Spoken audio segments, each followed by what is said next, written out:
کس تپوس کړی چې نیکه په خپل ژوند کې خپلو بچو او لوریانې حصې ورکړي او بیا وفات شي، بیا دغه روریان د خوریانو په حصه کې حصه غواړي، د روریانو حصه کېږي او که نه.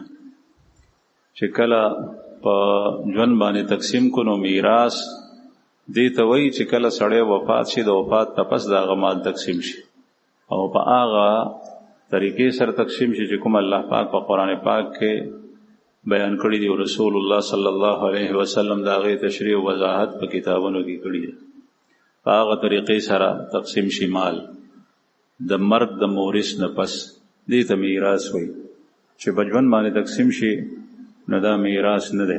بهر حال دا صورت چې کوم دلته لیکلی دی چې په ژوند یې څه ورکړي دي هغه یې ورکړل، د مرګ نه پس که چېرې د دې سړي نور مال و نو همدغه مال کې بیا د دې سړي دا اولاد خپله حصه کې په دې مال کې شریک دي.